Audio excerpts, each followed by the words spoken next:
할렐루야. 우리의 인생을 가만히 생각해 보면은 기다림의 연속이 아닌가 그런 생각을 해보게 됩니다.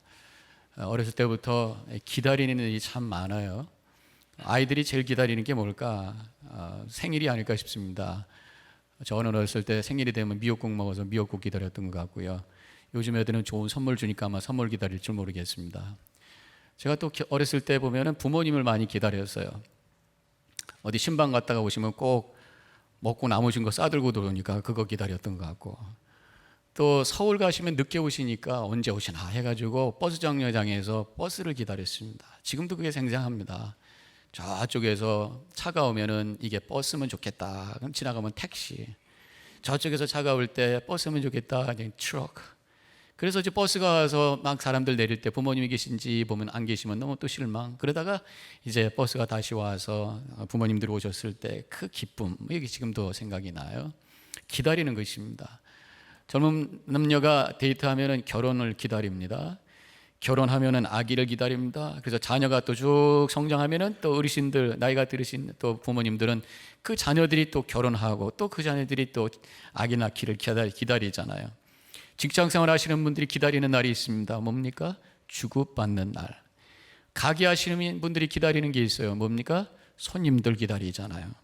편지를 기다리고 전화를 기다리고 기다리는 것. 인생이 기다리는 것입니다. 우리 신앙도 어떻게 보면 기다림입니다. 하나님께서 주신 약속을 믿고 기다리는 것이 바로 믿음인 것이에요. 우리의 믿음의 조상이라고 하는 아브라함도 하나님께서 주신 약속이 있었습니다. 땅과 민족과 복의 근원이 되게 해 주겠다라는 창세기 12장의 말씀 붙들고 그가 기다리면서 움직였던 사람이에요. 예수님 오시기 전에 이스라엘 백성들이 기다림 속에 있었습니다. 북이스라엘이 망하고 남유다가 망하고 나라가 다 없어졌을 때에 하나님께서 그 나라를 회복하는 다윗의 왕 위에서 오실 메시아가 오실 것이다라고 하는 것을 믿고 그들이 기다렸어요. 그래서 예수님께서 오셨을 때 이분이 메시아라고 고백했던 사람들이 크리스천이에요. 그분이 메시아가 아닌데 메시아인 척 한다라고 생각했던 사람이 예수님을 죽이라고 했던 사람들이었던 것을 알 수가 있습니다. 여러분들은 지금 뭘 기다리고 계셔요? 여러 가지 어려움 속에서 기도 제목 가지고 기도하시는 분들, 기도의 응답을 기다리시죠. 또 믿음 안에서 더욱 성장하기를 기다리시고 성령 충만을 기다리시고, 성경적으로 보면은 우리가 궁극적으로 기다려야 될 것이 뭔가 보니까 예수님의 재림을 기다려야 되더라고요. 예수님께서 다시 오시는 것. 우리가 지금 대강절을 지내고 있습니다. 대강절이 대강 지내는 것이 아니라 예수님께서 오실 것을, 다시 강림하실 것을 기다리는 때가 바로 이 대강절 기간인 거예요. 근데 예수님께서 오신 예수님의 탄생을 기다린다고 그러잖아요. 근데 예수님은 2000년 전에 탄생하셨죠. 그러니까 우리가 기다리는 거는 예수님의 탄생하신 그 날을 기념하는 성탄을 기다리는 거잖아요.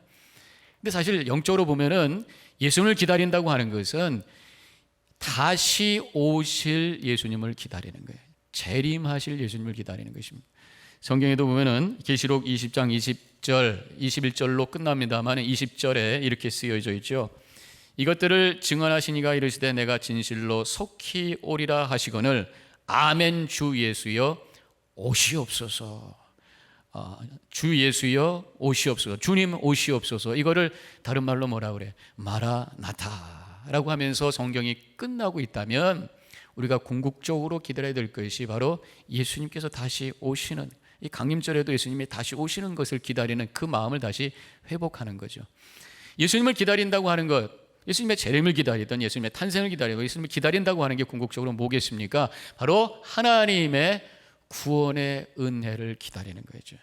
우리의 삶 속에서 여러 가지 어려움과 문제가 있을 때에 하나님께서 나에게 오셔서 이 어려움 삶을 회복시켜 주시는 하나님의 은혜를 기다리는 것이 바로 주님을 기다리는 거예요.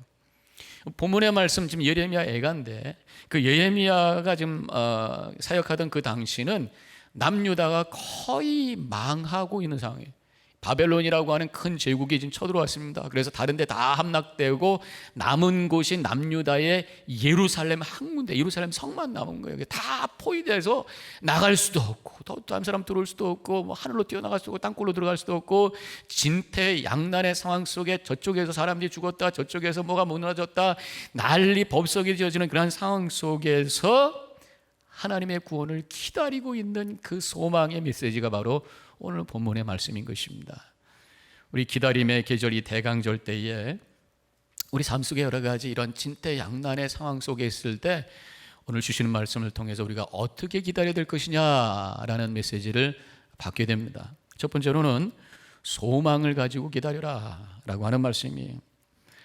어려움 속에 있을 때에 우리가 기다리는 방법들이 어떤 모습으로 기다립니까? 그냥 이를 악물고 어떻게 해보자 그러면서 두 손을 불끈 쥐고 내가 한번 해보겠다, 그것만 가지고 되는 건 아니라고 믿습니다. 그렇다고 되는 것도 아니더라고요.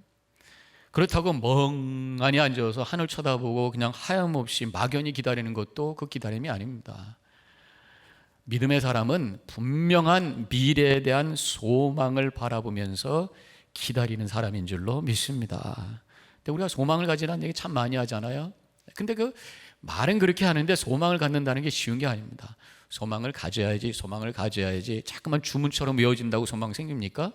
소망이라는 글자 붙들고 있다고 소망이 생기는 거예요. 소망은 어떻게 하면 생기는 것인가? 그것이 이 본문의 말씀에서 주시는 메시지입니다. 21절 예레미야가 3장 21절에 이런 말씀이 나옵니다. 다 같이 함께 읽겠습니다. 이것을 내가 내 마음에 담아두었더니 이것이 오히려 나의 소망이 되었사오면, 소망이 생기게 되는데 이것을 가슴에 마음에 담아두었기 때문에 이것이 뭘까? 알고 보면은 그것이 결국 고난이죠. 19절에 보면은 고초와 재난이라고 그랬어요. 고초와 재난을 가슴에 마음에 담아두었더니 그것이 소망이 되었다. 이 도대체 무슨 말씀일까? 그 앞절에 있는 말씀하고 비교를 해보면은 좀 뜻이 좀 더 분명해집니다. 20절에는 이렇게 나와요. 그것을 기억하고 내가 낙심이 되오나. 여기서 그것이라고 하는 것은 여전히 고난이죠. 고초와 재난입니다. 그것을 기억했더니 낙심이 되었다. 그러니까 기억하지 말고 그것을 가슴에 담아두었더니 소망이 되었다. 머리로 기억하지 말고 가슴으로 담아야 소망이 된다, 그런 말씀이란 말이죠. 그럼 그게 무슨 말이냐? 바로 고난을 기억한다라고 하는 것은 머리로 생각하는 거예요. 고난을 가슴으로 담는다라고 하는 것은 가슴으로 마음으로 생각하는 것입니다. 머리로 생각하지 말고 마음으로 생각해야 된다. 머리로 생각하는 것은 뭐겠어요? 논리로 생각하는 거예요. 논리로, 숫자로 생각하는 것입니다. 예를 들어서 가게 비즈니스를 하는데 매장이 점점 줄어가고 있어요. 계산을 해봤더니 앞으로 이렇게 줄기 시작하면은 나중에 언제 가서는 인컴이 없어지게 될 것이고 결국 문을 닫아야 될 것이다 라는 결론이 나올 수밖에 없는 상황. 그래서 절망하게 된단 말이에요. 머리로 생각하면, 논리로 생각하면, 숫자로 생각하면 절망하게 돼요. 아이가 공부를 잘 못합니다. 그럼 얘가 앞으로 제대로 대학을 가겠는가? 제대로 못 가게 되면 나중에 잡을 어떻게 하실 건가? 그렇게 계산만 하면, 논리적으로만 생각하면 절망이 된다, 그런 얘기예요. 지금 부부 가운데 아주 극심한 갈등이 있습니다. 이렇게 되면 어떻게 될 건가? 서로 말도 안 해. 그럼 나중에 서로 갈라지게 될 것이고, 그럼 이혼하게 될 것이고, 애들은 어떻게 돼? 생각만 해도 끔찍한 그런 생각이 잠깐 머릿속에 들어오게 된다, 그런 얘기예요. 머리로만 생각하면 낙심이 되고 절망하게 된다. 그래서 주님께서 마음으로 생각하라고 그래요. 마음으로. 그러면 마음으로 생각하는 게 뭘까? 성경에 마음으로 생각하는 말씀이 나옵니다. 에스겔서 40장 4절에 이런 말씀이 나와요. 사람이 내게 이르되 인자야, 내가 내게 보이는 그것을 눈으로 보고 귀로 들으며 내 마음으로 생각할지. 눈으로 보고 귀로 들으며 그 다음에 마음으로 생각하라. 내가 너에게 보이는 것, 뭘 보여준다는 거예요. 이거 지금 에스겔서의 상황은 이스라엘 백성들이 결국 바벨론에 의해서 망했습니다. 남유다가. 그래가지고 포로로 잡혀가서 바벨론으로 25년이 지났습니다. 종살이 하던 정말 절망할 수밖에 없는 그런 상황 속에 있을 때에 하나님께서 이제 내가 너에게 보여주는 그것을 눈으로 보고 귀로 듣고 그 다음에 마음으로 생각하라, 그렇게 말씀하시면서, 그럼 그 눈으로 보여주시는 것이 뭐냐? 에스겔서 40장 2절에 하나님이 환상을 보여주세요. 하나님이 이상 중에 나를 데리고 이스라엘 땅에 이르러 나를 매우 높은 산 위에 내려놓으시는데 거기서 나무로 향하여 성읍 형상 같은 것이 있더라. 뭐겠어요? 성전입니다. 성전. 이미 성전은 바벨론에 의해서 다 무너져 있었습니다.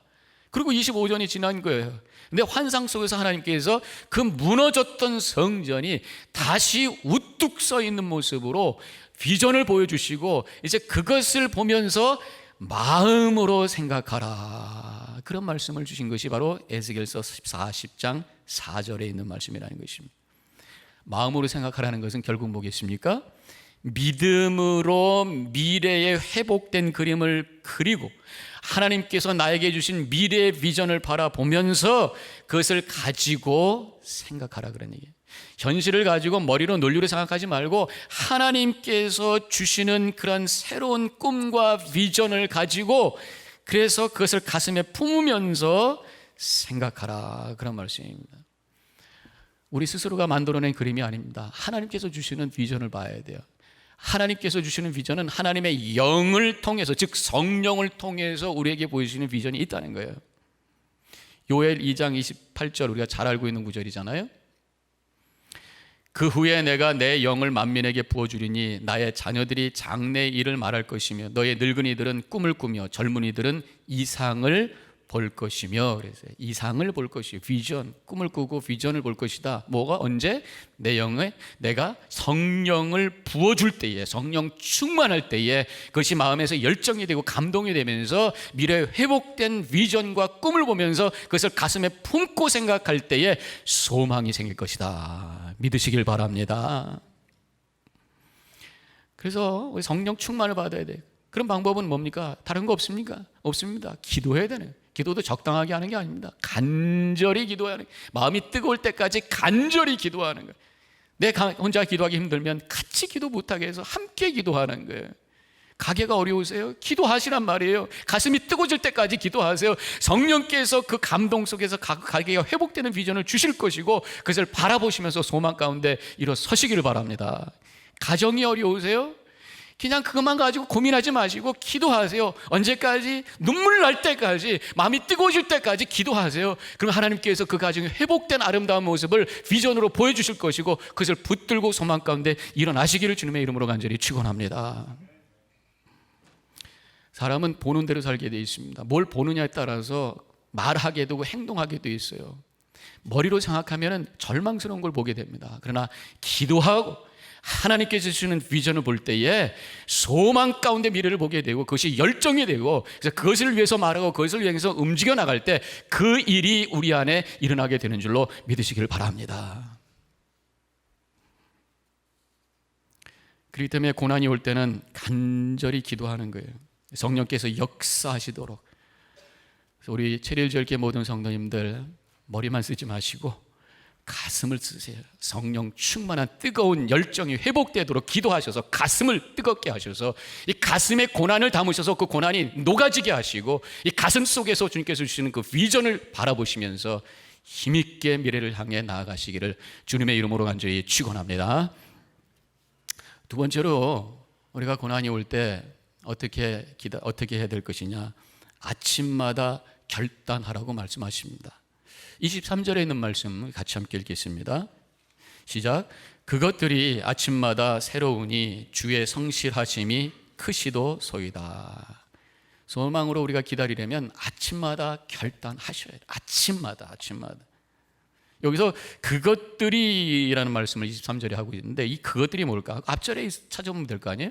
22절에 여호와의 인자와 긍휼이 무궁함으로 우리가 진멸되지 아니함이라. 저는 복수로 쓰고 있으니까 바로 하나님의 인자와 긍휼을 가리키시는 것이 아니겠는가. 즉 하나님의 은혜, 하나님의 은혜로 말미암아 내 마음이 새롭게 아침마다 새롭게 된다라는 고백, 그것이 우리의 고백이 되어야 된다는 것입니다. 어떤 어려움이 생기면은 이제 낮에는 막 바쁘니까 생각을 못 하죠. 그러다가 잘라고 하면은 그 다음부터 생각이 나죠. 그래서 잘라고 그러면은 갑자기 그게 생각나면서 걱정도 되고 근심도 되고 마음이 불편해지기도 하고 그러다 보면 잠을 설치게 되고 그러면서 아침에 또 일어나면 어젯밤에 있었던 그 생각했던 그것이 또 마음을 꽉 채워가지고 찌뿌둥하게 우울한 마음으로 하루를 시작하게 되는 말이에요. 하루가 행복하지가 않습니다. 일을 해도 가슴에 엉어리가 있어요. 다른 사람하고 대화하면서 웃긴 해도 그 마음속에는 여전히 그대로 축 처져 있어요.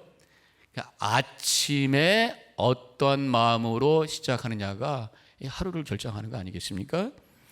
믿는 사람들은 아침마다 새로워져야 될 줄로 믿습니다. 우리의 마음을 리셋하셔야 돼요. 리셋한다는 게 뭡니까? 방법 다른 거 없어요. 역시 기도하는 거죠. 하나님을 향해서 엎드려져야 돼요. 하나님을 바라보면서 자비와 긍휼의 하나님과 대화를 하면서 시작하셔야 고민이 있고 어려웠던 내 마음이 리셋되면서 새로운 소망 속에서 시작이 되는 것입니다. 기도라고 하는 것은 누구를 향해 기도합니까? 문제를 향해 기도합니까? 문제를 가지고 하나님을 향해 기도하는 거예요. 그래서 기도하는 사람은 문제만 보지 아니하고 문제 뒤에 계신 하나님을 보게 되어 있습니다. 기도하지 않으면 문제만 보여요. 문제만 보이기 때문에 힘든 거예요. 기도하게 되면 문제를 통해서 나를 새롭게 빚으시는 인자와 긍휼이 많으시는 하나님을 바라보게 되어 있습니다. 그러면서 문제를 재해석하기 시작하고 거기서 하나님께서 나의 삶을 새롭게 빚어주실 것을 기대하면서 소망 가운데 미래를 향해 걸어가게 되는 거죠. 이런 생각을 해보게 됩니다. 어떤 조각가가 이제 조각을 한다면 그 바위 덩어리 입장에서는 어떨까? 그 바위 덩어리가 그 조각할 때 쓰는 끌이라고 그럽니까? 정이라고 그럽니까? 그 정을 바라보면 아픈 거죠. 나를 막 쪼대니까.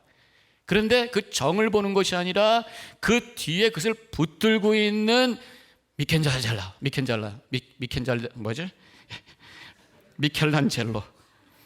여러분들도 이 앞에 서보셔. 가끔 그래.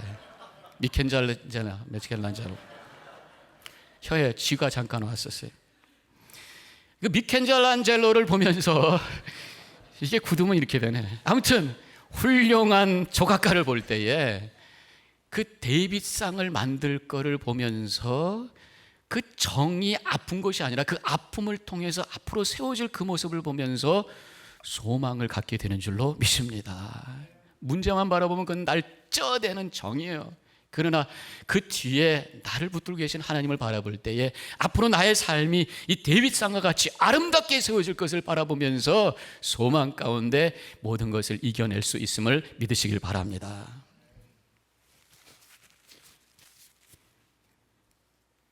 그래서 아침마다 주님을 바라보셔야 돼요. 힘들 때 아침마다 마음을 리셋하세요. 하나님의 은혜를 고백하면서 발견하고 감사하세요. 십자가를 바라보면서 나에게 주신 은혜를 감사하시고요. 가족을 바라보면서 나를 사랑하고 있는 가족을 바라보면서 땡큐 하세요. 그리고 주변의 아름다운 자연을 바라보면서 감사하시고요. 감사는 단순히 느낌이 아니라 결단입니다. 믿음 안에서 결단할 때에 내 마음이 감사로 충만하게 채워지게 되는 줄로 믿습니다. 감사의 밭에서 소망의 싹이 올라오게 되는 줄로 믿습니다. 감사가 사라지면 소망이 없어져요. 감사가 사라지면 절망 오게 돼 있단 말이죠. 동시에 아침마다 우리가 결단해야 될 것이 있습니다. 내가 어떤 소리에 귀를 기울일까? 세상에는 많은 소리가 있습니다. 우리가 선택하기 나름이 있어요. 세상에는 사탄의 소리가 있습니다. 세상에는 하나님의 소리가 있습니다. 하나님의 말씀이 있습니다. 악한 영의 소리가 있습니다. 성령의 소리가 있습니다. 악한 영의 소리라고 하는 게 뭡니까? 파괴하는 소리입니다. 절망하게 하는 소리입니다. 미움의 소리입니다. 거짓말입니다. 성경에는 분명히 사탄을 향해서 미혹의 영이라고 그랬어요. 우리를 거짓에 빠지게 하는 영. 사탄은 와서 얘기합니다. 너는 틀렸어. 포기해. 너는 네가 뭘 잘났다고. 아무것도 아니야. 그러나 하나님의 영은 너는 귀한 존재야. 예수님께서 핏값을 자시고 사신 귀한 내 아들이고 딸이야. 일어서 넌 할 수 있어. 어느 소리에 여러분들이 귀를 기울이시겠어요? 사탄은 와서 저 사람 틀렸어. 저 사람 미워해도 괜찮아. 성령께서 말씀하십니다. 저 사람도 예수님께서 귀하게 여기시는 하나님의 자녀야. 저를 축복해 주고 저를 불쌍히 여겨. 어느 소리에 귀를 기울이시겠어요? 아침에 기도한다고 하는 것은 나의 주파수를 맞추는 것입니다. 우리가 자동차 타고 가다가 라디오를 맞출 때 주파수를 잘 맞추셔야 돼요. 잘 맞춰야 거기서 아름다운 소리가 납니다. 잘못 맞추면 거기서 소음이 나요. 어떻게 잘못 맞추면 막 락 뮤직 생기면서 막 헤비 메탈 소리 들으면서 아주 시끄러워요. 아침마다 기도해서 우리의 생각을 하나님께 주파수를 맞추시기를 주님의 이름으로 간절히 축원합니다. 그래서 하나님의 소리, 생명의 소리, 하나님의 은혜의 소리에 내가 귀를 기울이고 살아나갈 때 거기서 소망의 삶을 살게 되는 거예요. 의학박사 에반스라고 하는 분이 전쟁 중에 군의관으로 종군한 적이 있었다고 합니다. 야전병원에서 근무할 때 한 사병이 중상을 입고 실려왔습니다. 소생 가능성이 없어 보입니다. 그때 군의관이 지나다가 사병을 들여다보면서 무심코 한마디를 합니다. 아이, 이 친구 내일 새벽까지만 어떻게 살아있으면 될 것 같은데 새벽까지 살아있으려나? 그러면서 지나간 거예요.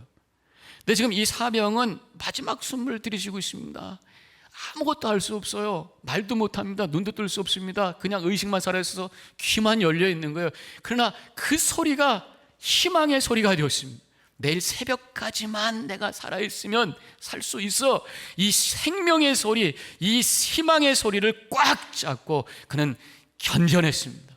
내가 내일 새벽까지 살아있을 거야. 견뎌냈어요. 그래서 그가 살아날 수 있었다고 고백을 합니다. 절망의 소리는 악한 영의 소리입니다. 그러나 생명의 소리, 구원의 소리, 은혜의 소리는 하나님의 소리인 줄로 믿습니다. 아침마다 생명의 소리 하나님의 말씀을 듣고 소망 가운데 일어서시기를 주님의 이름으로 간절히 축원합니다. 마지막으로 우리가 어려움 속에 있을 때 어떻게 될 것이냐, 오늘 말씀에서 잠잠히 기다리라고 말씀합니다. 26절에서 다 같이 읽습니다. 사람이 여호와의 구원을 바라고 잠잠히 기다림이 좋도다. 잠잠히, 요란 떨지 말고 조용히. 시편 62편 1절에서는 나의 영혼이 잠잠히 하나님만 바라며 나의 구원이 그에게서 나오는도다. 하나님만 향해서 소망할 때에 우리가 잠잠해질 수 있는 거예요. 그렇지 않고는 요란해집니다. 당황합니다. 다른 사람들을 향해서 막 원망합니다. 그래서 시편 37편 7절에서는 여호와 앞에 잠잠히 참고 기다리라. 자기 길이 형통하며 악한 꾀를 이루는 자 때문에 불평하지 말지니라. 조용히 주님만 바라보면서 때를 기다리라, 그런 얘기예요. 근데 우리가 그냥 혼자서 차분히 기다리면 어떻게 되냐? 우울증에 걸려요. 나 혼자 조용히 있으면. 그래서 하나님 앞으로 가서 하나님께 집중하게 되면서 주님을 바라보며 기다릴 때 내 마음속에 평안이 오게 됩니다. 전 그렇게 믿습니다. 평안이 가장 큰 힘이고 평안이 가장 큰 지혜의 자리인 줄로 믿습니다. 그때 그 난관을 이겨낼 수 있는 지혜가 생기고 능력이 생겨서 일어서게 되고 결국 나중에 꽃이 피는 거예요. 남아프리카 공화국의 넬슨 만델라 전 대통령이 감옥에 27년 동안 있었죠. 감옥에 있으니까 할 수 있는 일이 없습니다. 그는 조용히 인내하면서 잠잠히 하나님을 바라보면서 때를 기다렸습니다. 그 딸이 성장해서 또 자식을 낳았어요. 딸을 낳았어요. 손녀가 생긴 거죠. 아빠 이름 줘주세요. 그때 호프, 소망이라고 하는 이름을 줘줬다고 합니다. 소망을 잃지 않고 잠잠히 끝까지 하나님의 때를 그는 기다렸어요. 때가 돼서 그는 석방이 됐습니다. 텔레비전에서 그가 석방되는 날 온 세계에 중계가 됐었는데 27년 동안 감옥에 있었던 사람 같지가 않았다는 거예요. 너무나도 평안하고 기쁨과 확신이 찬 모습이었습니다. 그가 대통령이 되었습니다. 자기를 괴롭혔던 사람들 보복하지 않았습니다. 한 맺힌 사람의 모습이 아니라 모든 사람들을 포용하고 용서하는 사람이 되었어요. 그래서 만델라는 세상의 많은 사람들에게 존경받고 평화의 상징으로 노벨 평화상을 받았다는 것입니다. 오랜 감옥 생활 속에서 분노와 원망 속에 나리를 치지 않고 조용히 잠잠히 하나님을 바라보면서 기다렸기 때문에 평화의 사람이 된 줄로 믿습니다. 우리는 너무 조급해요. 그래서 너무 조급하다 보니까 오히려 실수하게 되고 오히려 문제를 더 크게 할 때가 있습니다. 기다려야 돼요. 특별히 우리 한국 민족들이 어딜 가도 하는 얘기가 있습니다. 저도 뭐 하루에 여러 번 할 거예요. 뭐죠? 빨리. 급해요. 그래가지고 누가 그러더라고요. 이 세계 민족 중에서 사탕 제일 먼저 깨물어 먹는 민족이 어디지 않냐? 한국 사람이래. 한국 사람이 사탕을 제일 먼저 깨물어 먹는. 그래, 사탕 깨물어 먹으면 어떻게 되겠어요? 이빨이 깨지든지 잘못하면 충치가 생기든지. 사탕은 천천히 녹여서 먹어야 그 음미할 수 있는 거란 말이에요. 원래 우리 한국 사람들은 견딜 수 있는 그 교훈을 많이 받을 수 있는 사람인데 뭐냐면 밥할 때 뜸 들이는 거예요. 요즘에는 이제 이 기계가 다 돼가지고 뜸 들이는 것도 모릅니다. 옛날에 뭐 불로 떼서 밥할 때든가 뭐 연탄에다가 밥할 때 보면은 나중에 끓면은 가서 얘야 뭐 아궁이에 구멍 막아라 뭐 제가 가서 이렇게 크게 구멍을 막았던 적이 있어요. 그러면 뜸을 들이는 거야. 뜸 들일 때 기다려야 돼요. 밥이 약간 그 노릇노릇한 냄새가 날 때까지 기다려야 되는 거예요. 배고파가지고 언제 먹나 자꾸만 뚜껑 열어보면 나중에 어떻게 돼? 서른밥 먹는 거잖아요. 기다려야 맛있는 밥 먹게 되어 있어요. 기다려야 하나님의 뜻이 이루어지는 줄로 믿으시기를 바랍니다. 어떤 때는 우리가 아무것도 할 수 없는 것 같은 때가 있습니다. 감옥에 갇힌 것 같은 때가 있어요. 요란을 떨고 싶어도 떨 수가 없을 때가 있어요. 그냥 죽은 듯이 잠잠히 있을 수밖에 없을 때가 있습니다. 그러나 그때에 주님께로 우리가 집중하고 있을 때에 내 곁에서 나를 만지시고 붙잡아 주시는 주님의 손길을 느끼게 되는 줄로 믿습니다. 내가 너무 요란치고 요란 떨고 너무 성급하게 하다가 하나님의 손길을 느끼지 못하고 그러면서 우리가 실수할 수가 있어요. 데이빗 시멘스라고 하는 사람이 지은 상한 감정의 치유라는 책에 한 이야기가 나옵니다. 어떤 사람이 심장 절개 수술을 받았어요. 완전히 심장을 떼놓고 어떻게 기계로 돌려야 되는 그런 상황이 아주 큰 수술입니다. 굉장히 두려워요. 근데 간호사가 와가지고 바로 전날 간호사가 병실에 와서 그렇게 얘기합니다. 내 손을 꽉 잡아보라고. 손을 딱 잡습니다. 이제 내일 수술할 때에 당신이 이제 수술이 성공적으로 끝나게 되면 심장이 다시 정상적으로 움직이게 될 때까지는 시간이 필요하다고. 기계로 움직이는 시간이 한 6시간이 되는데 그때 당신은 깨어는 있을 거다. 그런데 말도 못하고 눈도 못 뜨고 몸도 못 움직이고 그냥 듣기만 할 텐데 그때 두려울지도 모른다. 그렇지만 내가 당신 곁에 있을 거야. 내가 당신 곁에 있으니까 걱정하지 말고 그냥 기다리면 회복될 겁니다. 그렇게 얘기를 했다는 거예요. 그리고 수술하게 됐습니다. 정말 그런 상황이 됐습니다. 아무것도 할 수 없고 눈도 뜰 수 없고 이러다 그냥 나 죽으면 어떨까라는 공포가 막 엄습해오는 아무것도 할 수 없는 그때에 그 간호사의 손길이 느껴지는 거예요. 그분의 손을 딱 잡아주시고 그분이 옆에 있다라고 하는 것을 느끼면서 마음에 평안이 오면서 기다리면서 깨어나게 되었다고 해요. 그러면서 그것이 교훈이 되어서 힘들 때마다 나의 손을 잡으시는 주님의 손길을 느끼면서 용기를 얻고 일어서게 되었습니다. 그렇게 얘기를 했다고 하는 얘기입니다. 이제 우리가 성탄절을 기다리고 있습니다. 이 기다림의 시간, 우리 예수님을 기다리는 시간, 하나님의 은혜를 기다리고 있는 시간입니다. 혹시 어려움 가운데 있는 분들 계세요? 어쩔 줄 몰라 답답하신 분 계십니까? 예수님을 바라보시면서 소망으로 기다리시기를 바랍니다. 곁에서 나와 함께 하시며 내 손을 지극히 잡아주시는 주님의 손길을 느끼시면서 소망 가운데 기다리셔서 승리하시는 복된 삶을 살아나가는 여러분과 제가 되기를 주님의 이름으로 간절히 축원합니다. 기도하십시다.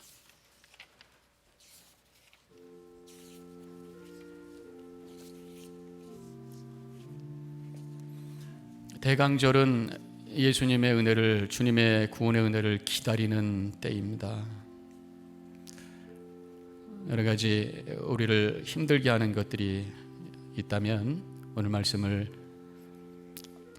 다시 한번 기억하면서 가슴으로, 마음으로 그것을 담으시고 기도로 녹이시고 주님께서 주시는 비전을 가지고 잠잠히 새로운 결단하는 마음으로 기다리시는, 기다림을 통해 하나님의 뜻이 이루어지는 그런 축복을 경험하시길 바랍니다. 내 자신을 되돌아보면서 결단하는 그런 시간을 갖습니다. 잠깐 묵상 기도하죠.